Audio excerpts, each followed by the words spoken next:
Do you know about soul masters? In this world, there are carpenters, builders, blacksmiths, and naturally, there are also soul masters. Souls can not only be gathered and sculpted but also fused. Soul gathering, soul sculpting, and soul fusion are all rare crafts in this world. Therefore, they all have taboos. If the soul lamp doesn't light, don't gather souls. If there's no karmic debt, don't sculpt souls. As for the taboo of soul fusion, no one knows it anymore. Since the lineage of soul masters declined, soul fusion hasn't been heard of for a long time. But I encountered it when I was 18. 1. I was a cursed birth. When I was born, both my legs were atrophied, leaving only half-rotted stumps. My arms, however, were overly developed, long past my knees, with clearly defined bones. My biological parents saw me as a monster and tried to drown me on the spot. A fierce will to live made me struggle frantically in the foul potty, nearly suffocating. Just then, the crippled old man from the village passed by my house, carrying a gleaming black oil lamp. He rescued me from the gates of hell and earnestly wanted to raise me. But my father was greedy for money. If he was to drown me himself, fine, but if someone else wanted to raise me, they had to pay. To buy me, the crippled old man took out all the money he'd saved his entire life for his coffin. From then on, I had no biological parents, only a crippled master. The two of us, master and apprentice, relied on each other to live. Although life was poor, we found contentment. It was also then that I learned of a mysterious profession, soul master. In this world, there are carpenters, builders, blacksmiths, and naturally, there are also soul masters. Soul mastery is a rare craft in this world, hard to find even one among 10,000 people. But in our skillful hands village, there was someone who mastered this exquisite technique, my crippled master. The craft of soul mastery belongs to the yin netherworld, and Master Q had many taboos, never boasting about his skills. Thus, while his craft was miraculous, it didn't bring much wealth.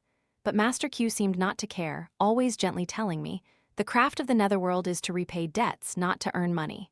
Whenever he said this, I would innocently ask, repay debts to whom? Master Q would mysteriously lift my innocent face, teasing, every wrong has its source, every debt its owner. Of course, you repay whoever you owe. And so, a cripple and a disabled boy, huddled together in a dilapidated thatched hut, spent 18 ordinary yet extraordinary years. On Master Q's 60th birthday, I had just turned 18. He never used to drink, but that day he drank a lot. His wrinkled face seemed flushed, but in his eyes a flame flickered, bright one moment, dim the next. I had never seen Master Q so spirited, his complexion also visibly agitated. He slowly asked me, "What is a soul master?" I sat up straight, answering seriously, "Someone who repairs souls." He continued to ask, "How do you repair them?" I replied, "Gathering souls, sculpting souls, fusing souls." I thought Master Q was testing if I had been studying diligently, so I unconsciously straightened my back. But unexpectedly, he suddenly fell silent, lowering his head and using his warm hands, his long, slender fingers, to caress the gleaming black oil lamp he held.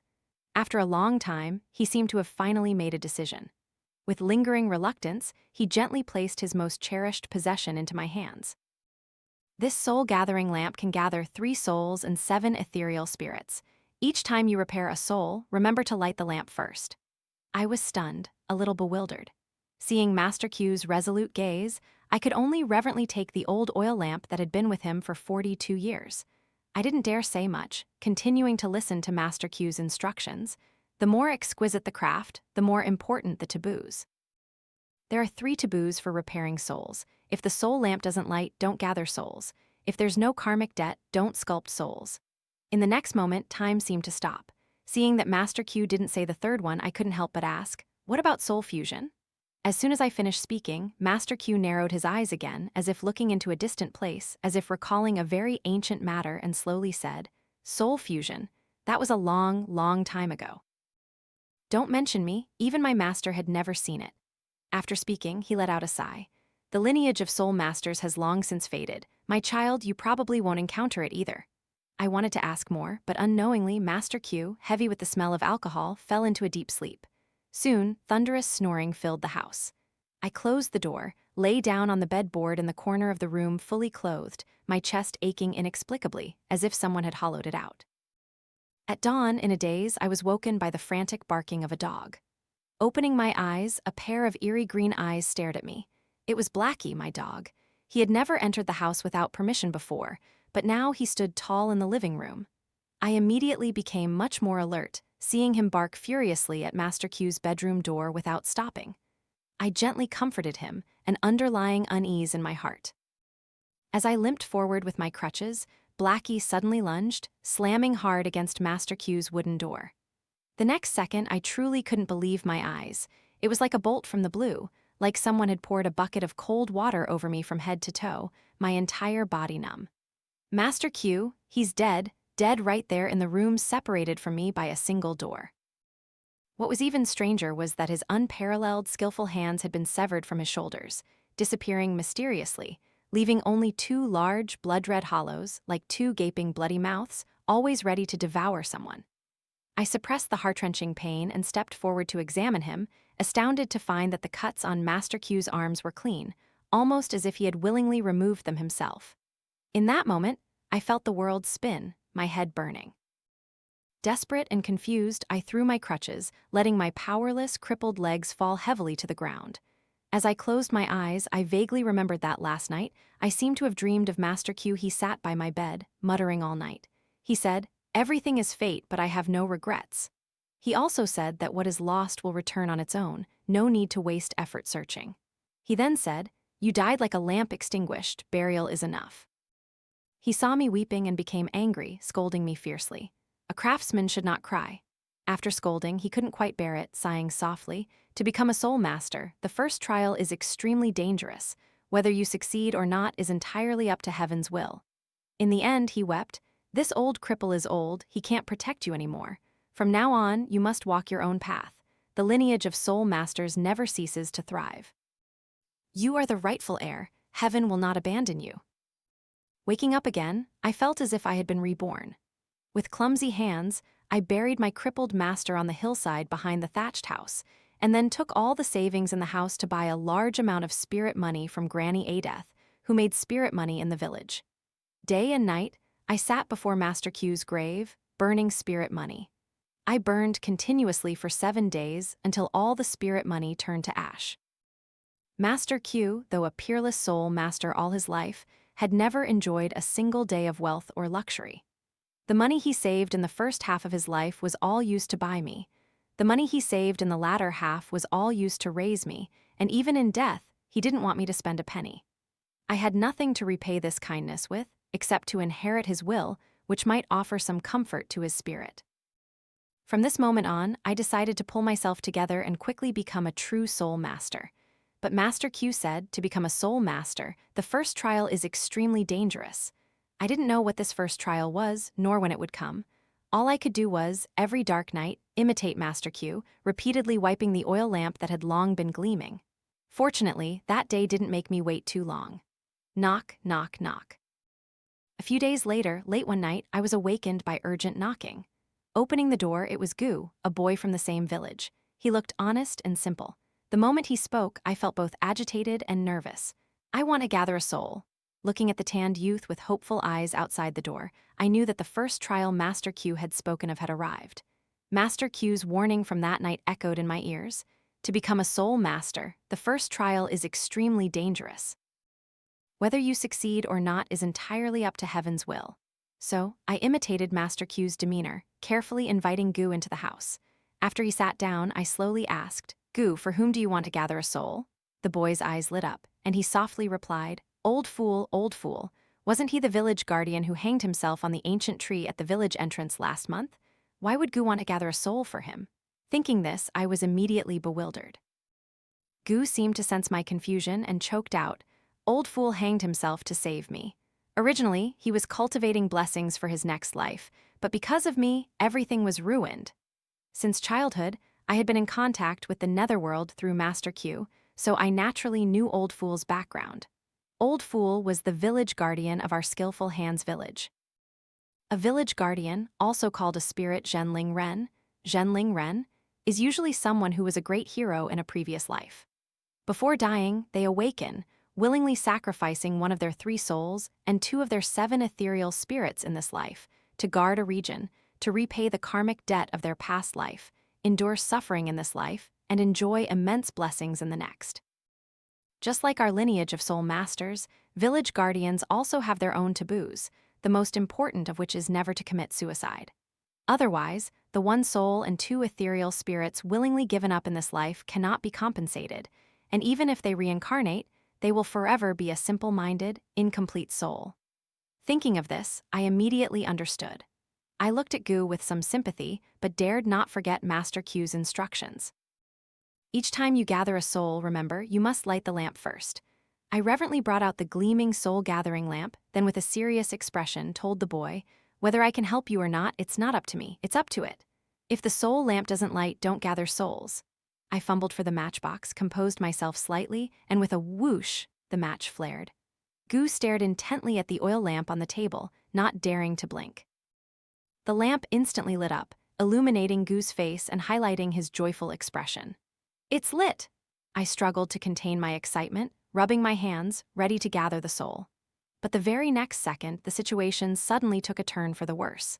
There was clearly no wind in the house, yet the lamp flame inexplicably flickered, just a moment ago as bright as burning oil, now as weak as a dying breath. In the dimness, it seemed like it could go out at any moment, and my anxious heart rose and fell with it. Finally, after flickering up and down more than a dozen times, the lamp at a visible speed completely went out. I was horrified. "The lamp's out, I can't gather the soul." Just as I thought everything was decided, a short, dark finger suddenly pointed straight at the oil lamp. It was Gu. He directly touched his index finger to the lamp wick. What made it even more unbelievable was that the flame, which had just been weak and almost extinguished after a few desperate struggles, flared up into a dazzling light. Gu ignored the pain in his hand, his face beaming with joy, continuously telling me, "It's lit, it's lit." It was the first time I had seen this kind of action. For a moment, I didn't know what to make of it, but seeing Gu's joyous expression, I couldn't help but be a little infected. I thought to myself, if the soul lamp doesn't light, don't gather souls. Now the soul lamp is lit, and brightly so surely the soul can be gathered. I hesitated for barely a second, then rationalized the scene before me, and then with calm assurance, for the first time, independently performed the 18 years of skill I had learned from Master Q. My slender, agile hands seemed endowed with divine power. A pinch, a sculpt, a caress, a lift, all acts of creation. Gu, beside me, watched with eyes wide, almost popping out, completely forgetting that his finger was still burning on the lamp. But after all, this was my first time gathering a soul. To be precise, I wasn't even a true soul master yet. So, after a flurry of intense actions, I encountered my first dilemma. The soul-gathering lamp had gone crazy. Before, when Master Q gathered souls, after a series of rituals, the soul-gathering lamp would directly draw the required soul fragments. But this time, the area around the soul-gathering lamp was filled with souls. There were big ones, small ones, tall ones, short ones, fat ones, thin ones, each one's face unclear, just a mass of shadowy figures. What was more despairing was that they were all screaming at me in unison, their voices hoarse. "Save me! Save me!" It was the first time I had seen such a scene, and I felt my scalp tingle. They say attracting souls is easy, sending them off is hard. I hadn't expected so many souls this time. If I couldn't handle it properly, I feared Master Q's lineage of soul masters would end with me. My heart raced, and I quickly turned to look at Gu. "What the hell? Who's the old fool now?" Gu was clearly stunned by the scene, his face dazed as he told me, "Girl, I don't know." My heart suddenly leaped into my throat. I desperately concentrated, forcing myself not to panic, but in an instant, more and more wandering spirits and ghosts gathered.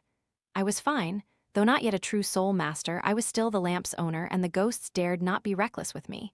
But Gu was in trouble. Since his finger couldn't leave the oil lamp, he was fixed in place. Now, he was surrounded by countless shadowy figures, almost completely obscured. I silently cursed, realizing something was wrong, and suddenly came up with a plan.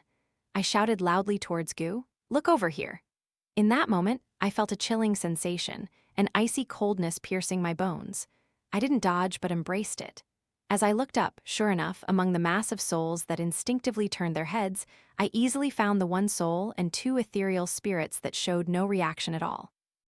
He seemed to have completely ignored my call, silently pulling away the ghosts surrounding Gu, silent, resolute, unafraid.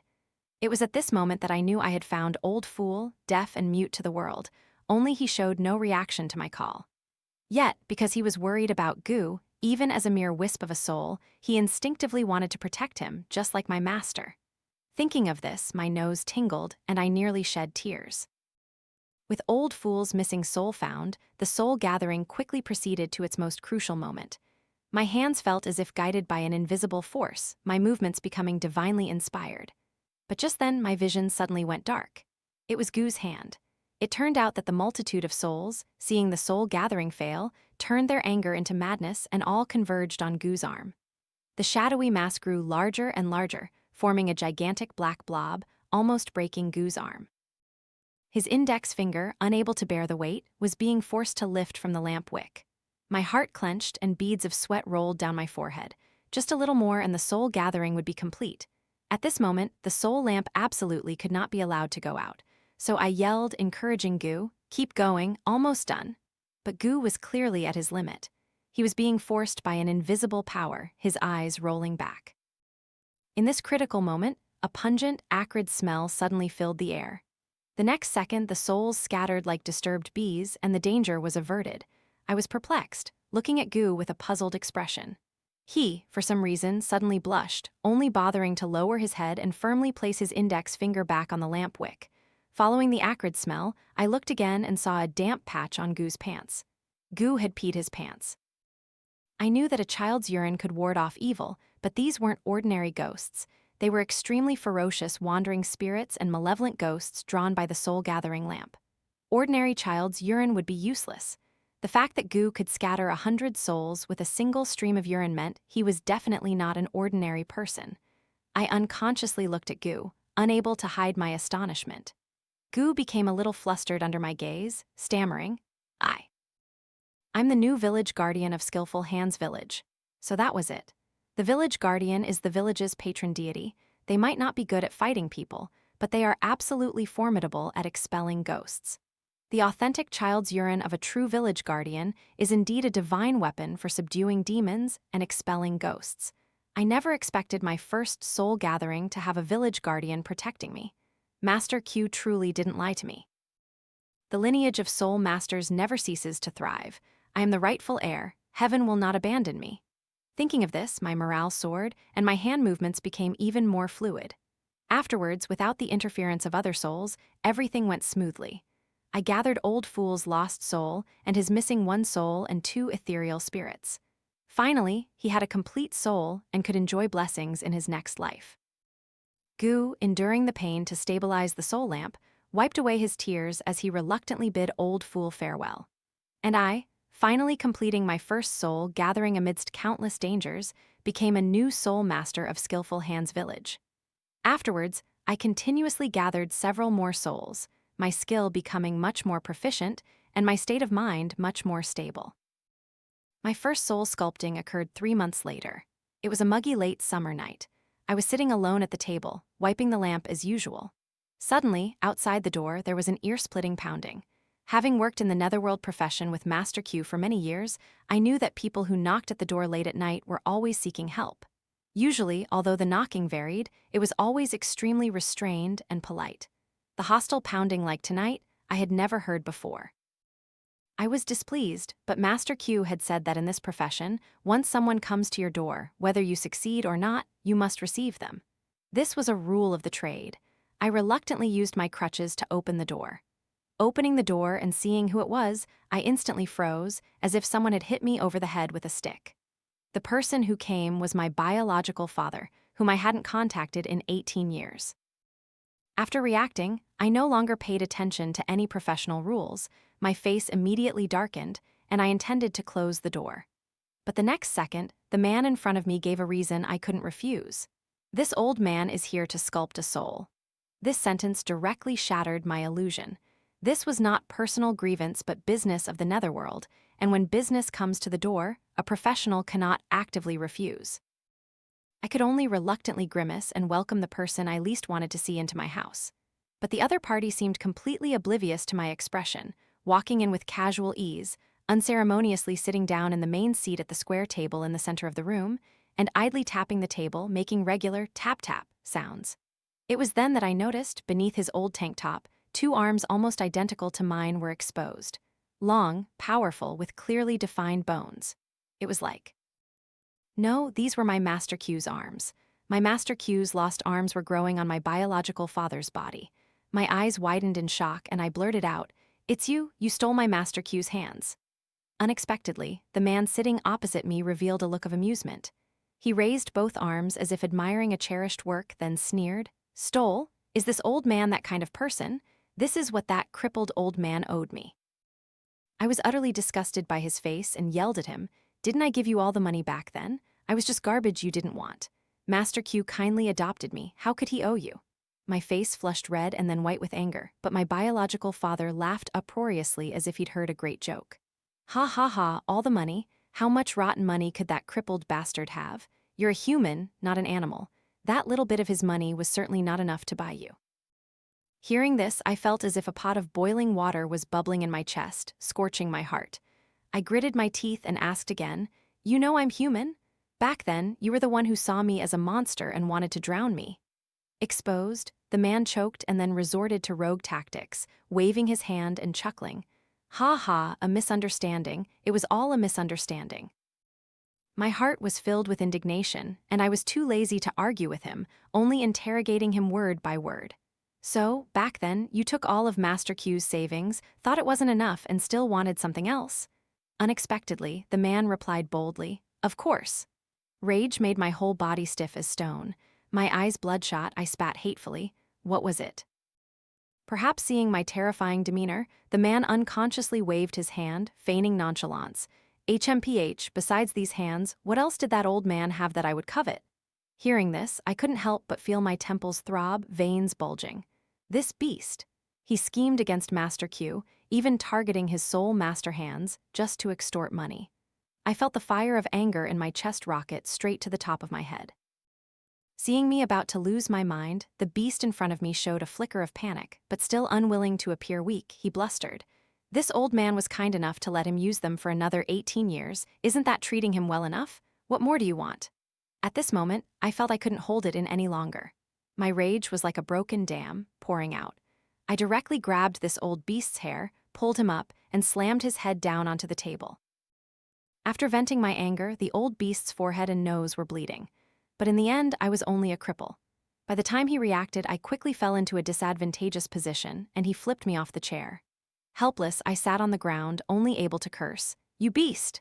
The old beast, finally having something to ask of me, stopped attacking. Instead, he loudly retorted, "I'm a beast, better than that crippled bastard of yours, you ungrateful piece of rotting wood." After speaking, he gleefully held up his hands in front of me, a slightly twisted look on his face, and continued, "How precious these hands are. But with that crippled bastard of yours, not a single hair could be salvaged. Now that he has offered these hands to me, I will definitely make them useful." At this point, he suddenly paused, then leaned closer to me with a fawning expression, smilingly suggesting, "You are my descendant. If our children cooperate, I guarantee you'll live a life of luxury." I gritted my teeth, my eyes burning with fury, nearly fainting on the spot from the words of my own biological father. But helplessly, my body was crippled, and besides these hands, I had no other talents. So I bit my lip, putting on a cold, dismissive face, saying, "Your grand plans are beyond me. I cannot help you sculpt a soul. If I don't sculpt the soul, these soul master hands, even if they're on you, won't be able to exert their divine power, you old beast. Your calculations are probably flawed." Now that I had said this much, I thought he would lose hope this time, but unexpectedly, my shameless father didn't fall for it at all and retaliated with a countermove. "Rest assured, you will sculpt a soul for me." He spoke with an air of certainty. Without waiting for my reply, he continued loudly, "This old man has already investigated thoroughly. Soul sculpting has a taboo, and I bet you don't dare break it." My heart skipped a beat. I suddenly remembered the second taboo Master Q had left me. "If there's no karmic debt, don't sculpt souls." Karmic debt. I mumbled these 4 words, and a tide of hatred surged from my chest, almost engulfing me. No wonder Master Q always said, "Everything is fate, not a single bit can be avoided." Why was this beast before me my biological father? I had clearly lived alone for so long. Why was I karmically indebted to this animal? I hated it, hated the injustice of heaven, so I didn't want to accept my fate. So I choked out, "Compared to helping you, I'd rather break this taboo." But the next second, the spirit I had struggled to maintain was shattered into fragments by his few short sentences. "You can't do it. If you break it, the crippled soul master lineage will be completely severed. He desperately saved you. Would you heartlessly betray him? In this moment, I felt like a deflated balloon, my disguise punctured, all resistance within me vanishing. He had predicted everything, not missing a single detail. This time, I closed my eyes and resigned myself to fate, like a defeated dog crawling up from the ground. My heart grew cold. Mechanically, I lit the lamp. Indeed, there was no miracle. The lamp lit up. I was forced to adhere to the rules of the profession and sculpt a soul for this beast. I endured the extreme pain in my heart and sculpted Master Q's soul master hands into this greedy and ugly soul. The entire process was like a puppet whose soul had been stripped away, and the one pulling the strings was the only karmic debt I owed in this life: my biological father. When I woke up again, I was alone in the room. But from then on, our skillful hands village gained a half-baked, unprofessional soul master. This soul master loved money like his life, was extremely cunning, and feared nothing. He refused no one who came to him, as long as money was in his hands. Regardless of the time, he wouldn't inquire about the soul lamp, nor care about karmic debt. He took on all soul-repairing tasks.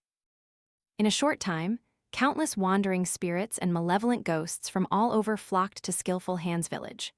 Whether it was a wicked ghost who had committed evil deeds and been scattered by a powerful cultivator, or a deficient ghost who had created too much karma in a past life and lost a few souls or ethereal spirits. As long as a relative brought money, he could gather their soul. Witnessing the soul master profession being defiled by such a scoundrel, I finally couldn't sit still at home anymore. I used my crutches to find my way to his door. Thinking back 18 years, every time I passed that house without entering, yet now I returned in this manner. The dilapidated rural shack in my memory had long vanished. In just half a year, a lavishly decorated, detached villa had sprung up. All kinds of luxury cars filled the yard, and people lining up to seek his services stretched out the door. I waited until it was completely dark before finding an opportunity to enter. But before I could even open my mouth, the old man, half reclining on a chair, playfully mocked me with a smug expression. "So, the little brat finally came to his senses," I said contemptuously and coldly. "You're acting so recklessly, without any restraint, you won't come to a good end." My words directly provoked the old man into laughter. He first preened, pointing at the lavish decorations all over the house, then pouted, gesturing towards my poor clothes, and laughed meaningfully. "Then tell me, who will have a better outcome? You or this old man? You're just like that crippled bastard, possessing heavenly abilities but not knowing how to use them. Truly, you're utterly foolish." At this point, he paused, then leaned down to look at me, as if bestowing a favor, and said softly, "One day, when you come to your senses, you can come back and enjoy this worldly wealth with me. Who told you that you were lucky enough to be my offspring?" After speaking, he tilted his head back and laughed loudly, a laugh of arrogance and self-importance. I angrily questioned him loudly. "You're constantly mingling with ghosts. Aren't you afraid that one day you'll also turn into a malevolent ghost?" He laughed even more fiercely. "You fool, as long as I have these hands, those disgusting things will all come begging to me. What can they do to me?" With words having reached this point, I knew it was useless to say more. I only angrily said, "Go ahead and be reckless. Wait until they turn you into a malevolent ghost, then you'll know fear." Unexpectedly, he became even more arrogant. "Those disgusting things, whoever wants to be one, be one. This old man wants to be the #1 soul master. Ha ha ha." I left helplessly amidst his wild, uninhibited laughter. I knew his end would not be good, but I never expected retribution to come so quickly. Half a year later, on another quiet late night, someone suddenly came knocking. It had been a long time since I had received any work, and I couldn't help but feel a little excited, even opening the door much faster. Standing outside was a man in a black cloak. He wore a wide hood that obscured most of his face, and his voice was chillingly eerie. The moment he spoke, he pinned me to the spot. "I want soul fusion." "Soul fusion? Soul fusion?" I mumbled twice before recovering from my shock. It was soul fusion, a long-lost technique in the soul master world. But Master Q said even his master had never seen it, right? Why was it suddenly knocking at my door now? My heart was already in turmoil, but the rules of the trade dictate that when a client comes to the door, a soul master must receive them. I could only force myself to calm down, silently praying that the soul-gathering lamp would cooperate later. As long as the soul lamp didn't light, this soul fusion wouldn't be my fault. Thinking this, I composed myself slightly, preparing to welcome the visitor into the house, only to realize there was another person standing behind the man in black. This person looked terrified, his slender hands bound behind his back, his mouth stuffed with a greasy rag, looking utterly miserable. And when I clearly saw this person's face, I couldn't help but gasp. This person was none other than my greedy father. Seeing me recognize him, he desperately blinked at me. The plea in his eyes almost spilled out. Thinking of his smug look half a year ago, I suddenly felt truly ironic. Indeed, I had personally witnessed him build his tall mansion and personally witnessed it crumble. Faced with this scene, no matter how foolish I was, I understood that my father's retribution had arrived, and with it, my own fate. Although soul fusion shares many similarities with soul gathering and soul sculpting, there was one point I couldn't avoid. I knew absolutely nothing about the taboos of soul fusion. Master Q said, "The more exquisite the craft, the more important the taboos." For a soul master, taboos are the boundary between life and death. Once you take a wrong step, it's a bottomless abyss of eternal damnation. But I didn't even have time to think.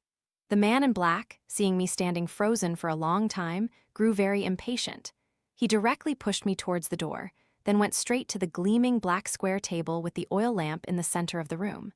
He stared intently at the old oil lamp on top, his eyes full of greed. His hand unconsciously lifted, but just as it was about to touch the oil lamp, he restrained himself and stopped. He suddenly turned back, arrogantly asking my father, "Is this the soul-gathering lamp you mentioned?" My father, with his mouth stuffed with a rag, could only grunt in reply while vigorously nodding. The man in black's eyes immediately lit up. He hugged the oil lamp, refusing to let go, and then shot my father a look of intense disgust, laughing loudly. "No wonder the soul's gathered by a half-baked good-for-nothing like you always leak. It turns out you lack this." After laughing, he seemed to finally remember me. To me, who was silently standing behind the door, he said with a crazed expression, "Quick, quick, quick, fuse him, and this lamp will be mine." With the hands of a soul master and this soul-gathering lamp, I can command all ghosts and become a ghost king.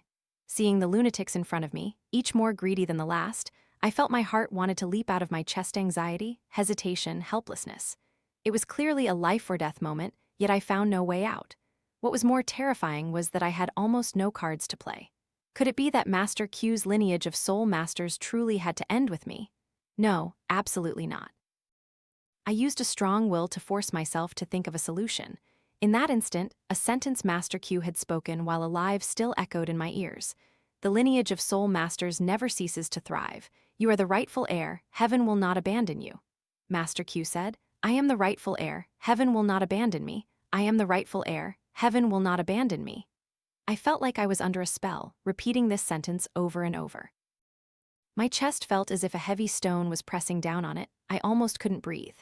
In a flash of inspiration, a thought suddenly crossed my mind, and like a drowning person suddenly grasping a lifeline, I turned this idea over and over, thinking about it several times.